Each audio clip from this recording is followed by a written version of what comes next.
How you doing? It's Mike with Iron Horse Overland. And, you know, over the past few months, we've been getting several requests from people to do a walk around of our rig, talk about the different stuff we've done to our rig. And so that's what we're gonna do today. I'm gonna start off by saying we didn't start this build, this truck as an overland rig or an off-road rig. I had a job that I needed a place to lock up stuff on the inside, and it just evolved.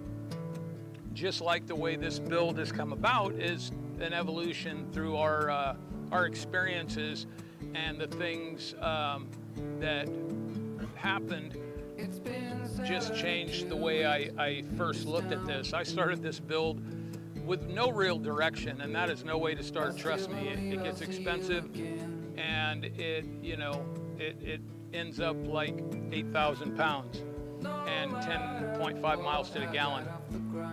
So, I mean, I started off really liking, I knew I wanted to do the overland thing, but I really like the hard stuff too, rock crawling, really hard trails. And hence, most things here are steel. Now, granted, steel's cheaper than aluminum, but if you can wait, if you don't want to get super heavy, I would do that. But anyways, let's start this off. We're going to start off in inner suspension. And inner suspension, we have King 2.5 adjustable remote reservoirs front and rear, as well as in the front we have 650-pound coils. And we have Total Chaos upper control arms, Total Chaos lower control Expeditionary Series standard width or OEM width lower control arms. We have Overland, Overland Vehicle Designs heavy duty sway bar control links. Let's see. In the rear, we have California Fabrication HD adjustable upper and lower rear control arms and pan hard bar with the Overland Custom Designs heavy duty sway bar links. We have Dobinson 749 HD springs because the rear of our girl's super heavy, and we've been through like 3 sets of springs already. We got that. We also are running front and rear Timbren active off-road bump stops. If you get a chance, those things are awesome. Yeah, they're expensive, but they've been the best bump stops that I've ever used. I mean, we bottomed out on, the Continental Divide in Death Valley, Mojave Road, Alaska, and you don't even feel the bottom out. Not like when you're with your standard bump stops, they just beat your teeth out. So that's a quick rundown of our suspension. I went with the Kings because they're rebuildable. I had some other stuff that wasn't rebuildable prior to that. If I can give you one hint, just save the money and buy a good suspension, a set of coilovers and shocks. Make sure they're rebuildable, and you only have to buy that one time, and then you get them rebuilt every other time. Let's go into the engine bay. Engine bay, we have a ARB single compressor, high pressure single compressor for our front and rear lockers. We have a 4x4 S-Pod Bantam 8-circuit control box for our accessories. Those are being held by a Power Trays 4Runner tray.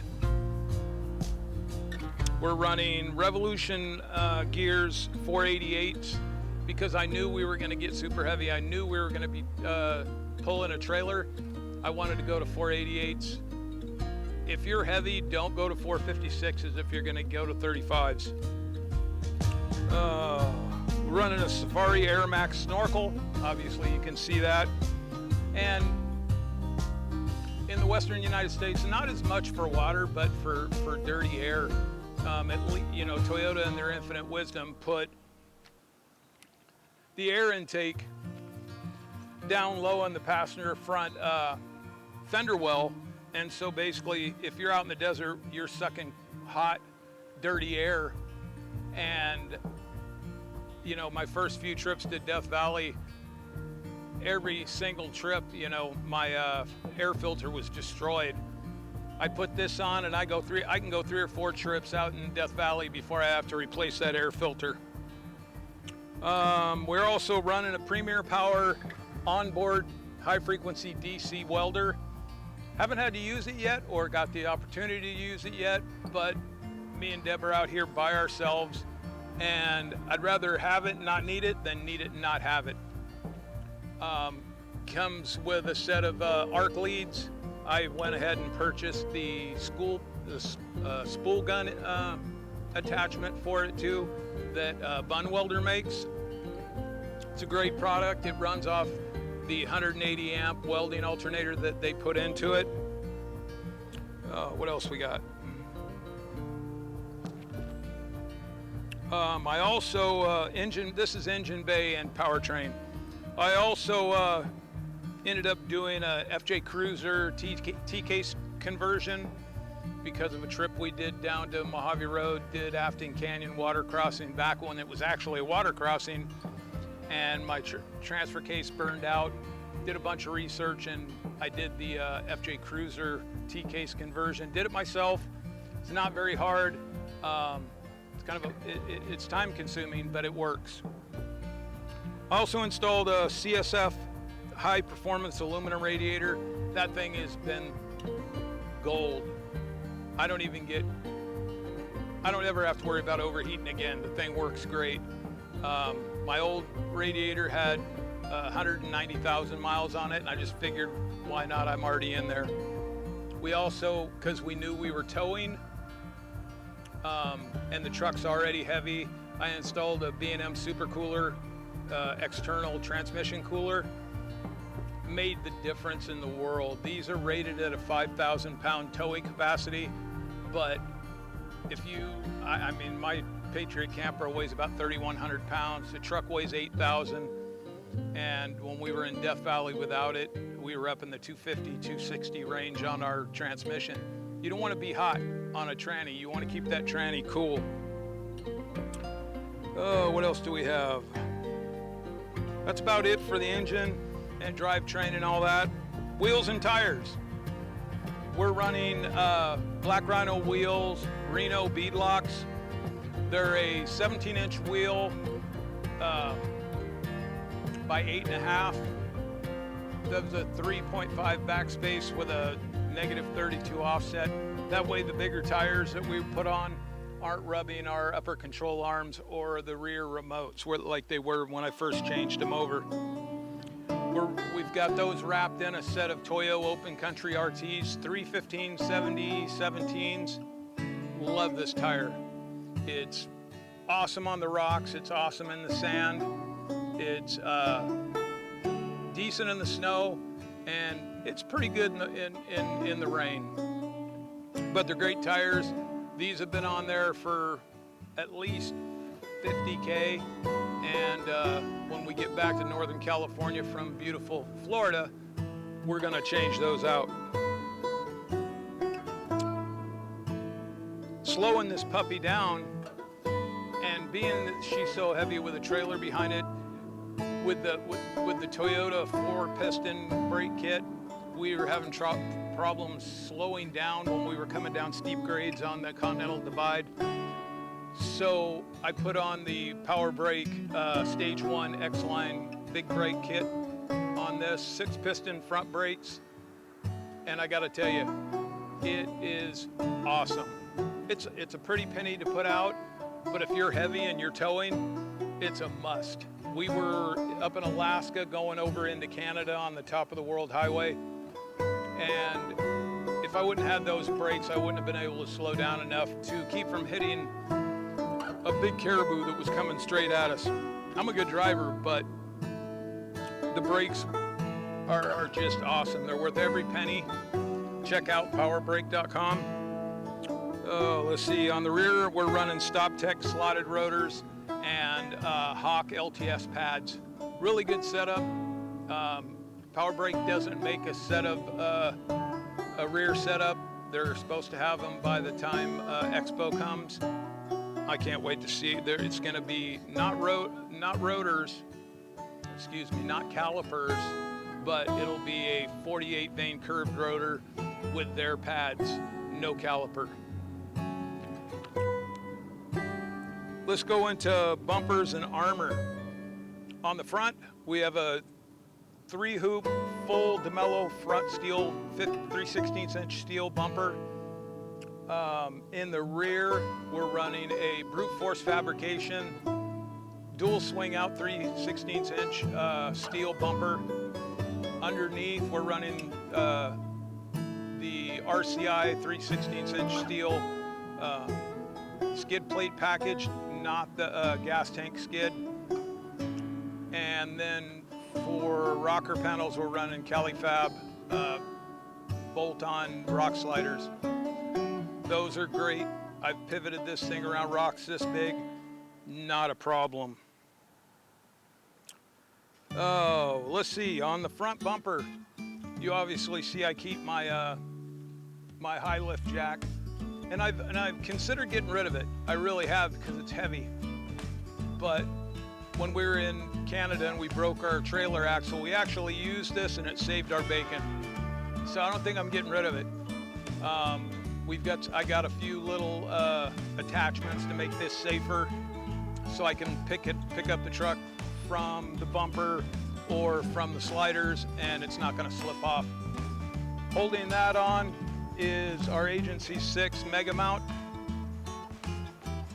They make it, it's just an all-around mounting solution. You can mount on round bar, square bar, it doesn't matter.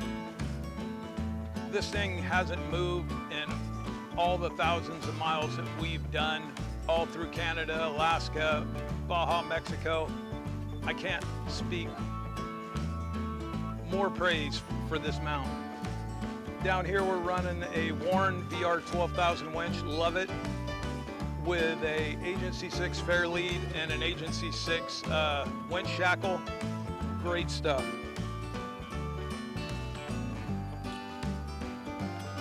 On the rear bumper, I'm running an Aluminous shovel and axe mount. Really like it. We've only had it for a short time. We've had it for about 3 or 4 months, but it works great. I wanted something that I could be able to lock, because we're out here all over the place, and you know, there are people that'll just come and try to steal stuff. If it's not locked, they'll try to steal it. What else we got here? Let's talk about the roof. We're running a Front Runner Slimline 2 full-size rack that's bolt in all the way across. I will not use any other rack. This rack, I don't even know how, it's, in my opinion, the best rack for overlanding or expeditionary travel that you can get. I've hit that rack in the past on big branches that didn't move. It's a lot more stable, it's a lot more durable than any other rack on the market. When I was heavy, when I was up to like 275, I used to stand up there and nothing moved. You can't get a better rack than that. On the rack, we have, and their customer service is awesome, as well as they don't require proprietary mounts. So I've made, I don't even know how many mounts for this rack, and they worked until I could do something better. On top, we have a 100-watt Renogy fixed hard panel, 100 watts, love it. It works great.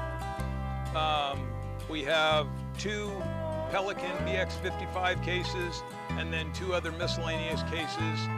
One of the BX55s holds all our recovery gear, the other holds spare parts. One of the others holds our Starlink, and then the other holds our weather station. Oh, and then our WeBoost antennas up there as well. Interior, we have a Goose Gear platform system with 100% seat delete. We have, for our storage in the back, we use a Boss Strong Box 4Runner kit, or 4Runner drawer system. I've been running that thing for 4 years, and it is full. I mean, I have no doubt that I have the sliders overweighted, but it's been rock solid.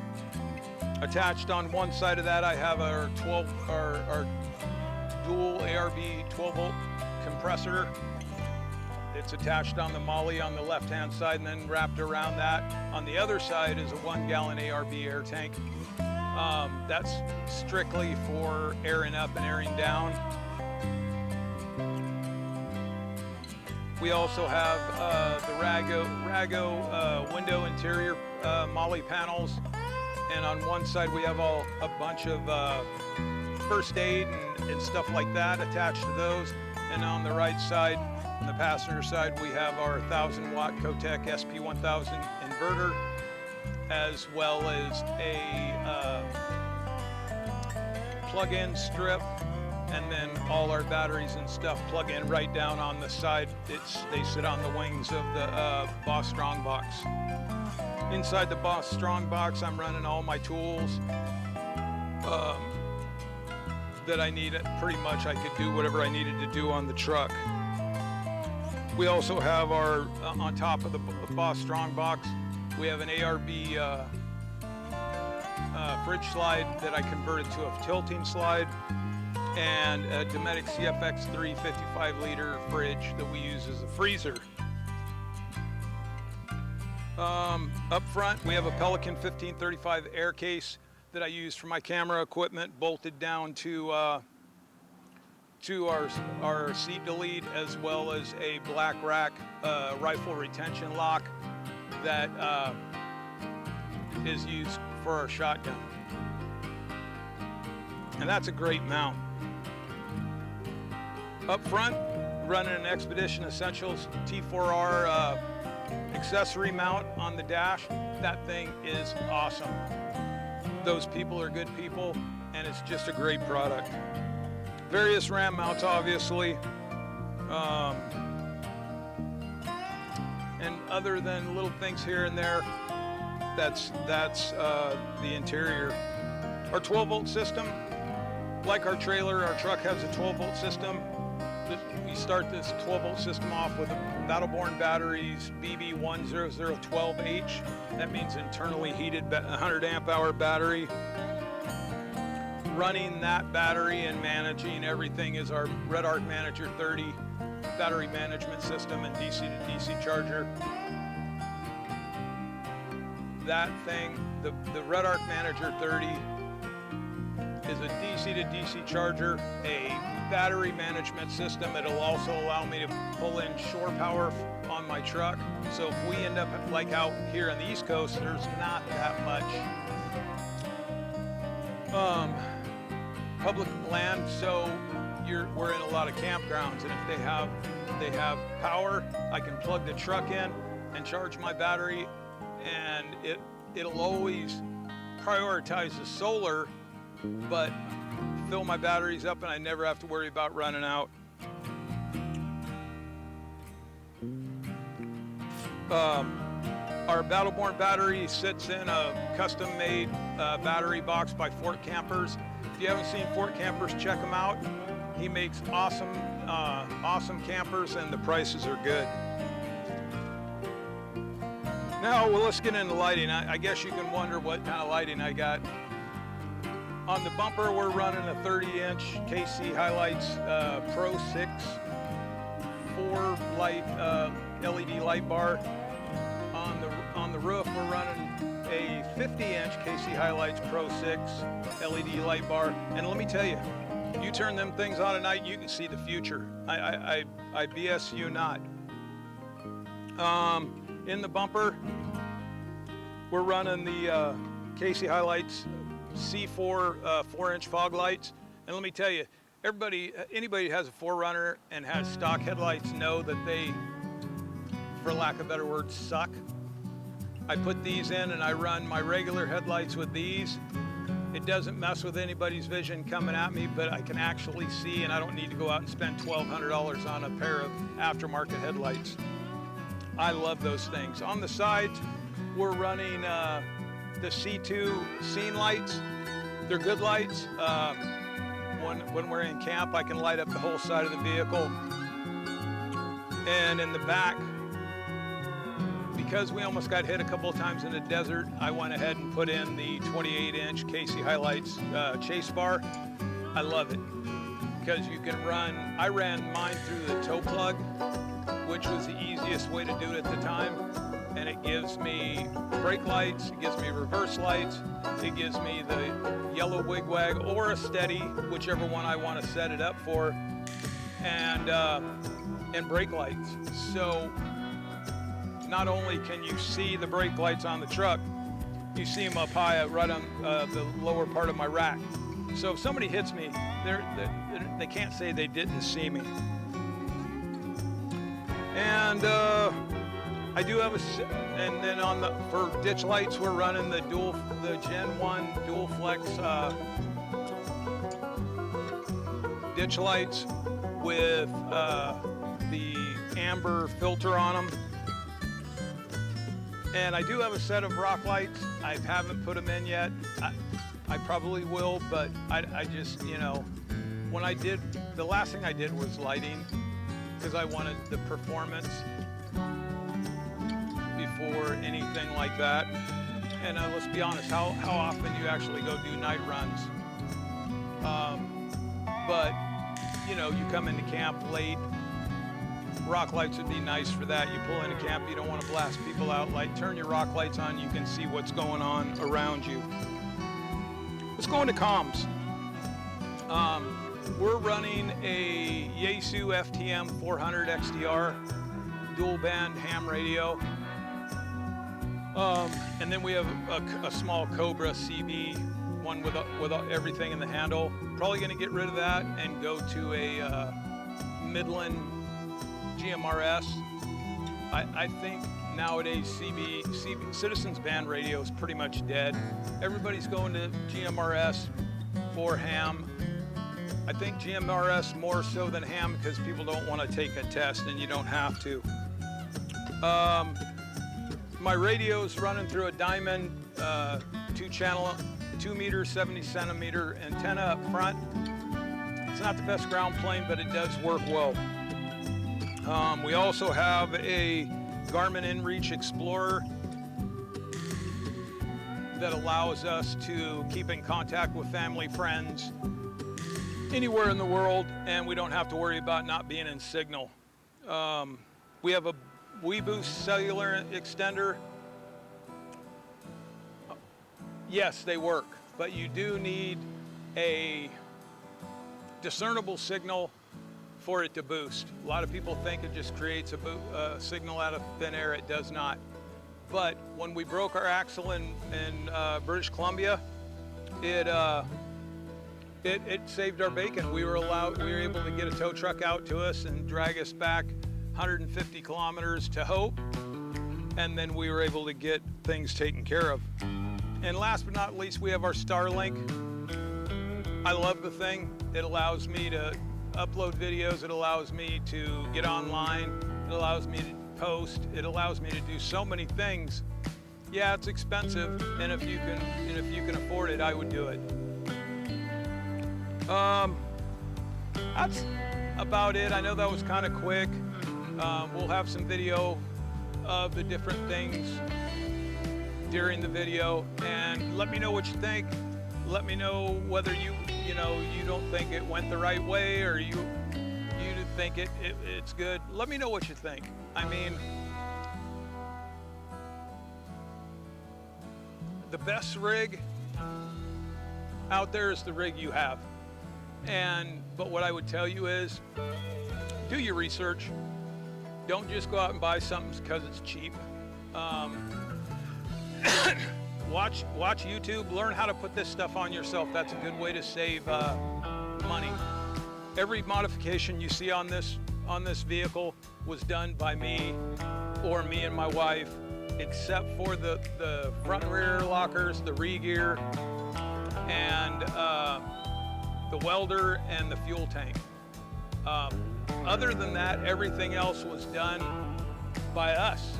I mean, my suspension, I'd never put a suspension system in before.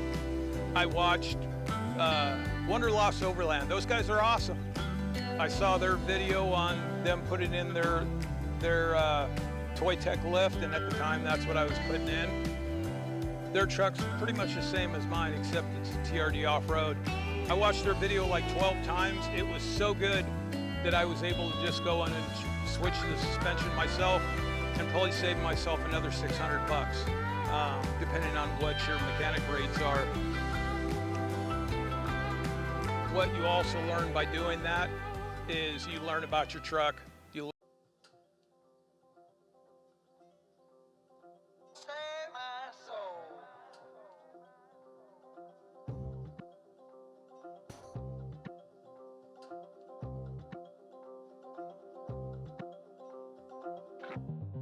Went up downtown. Went up downtown. Went up downtown.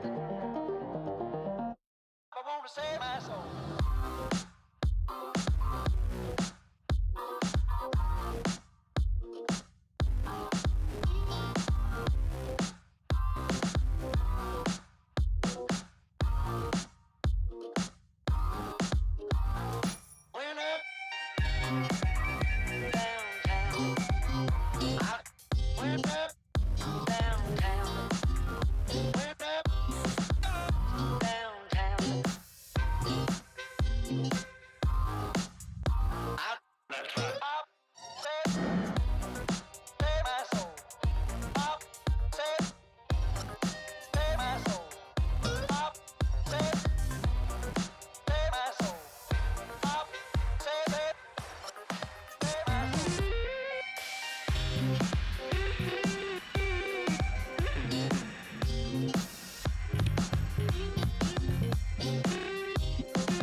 I was walking out one evening late. Moon was rising high. Headed for the riverside, around us fuss and fight.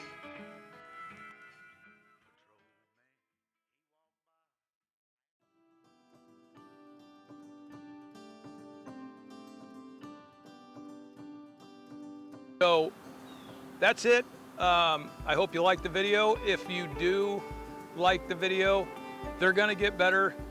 I'll tell you, talking in front of a camera is not easy. But if you do like them, please hit that subscribe button and hit the notification so you know when we're putting out another video.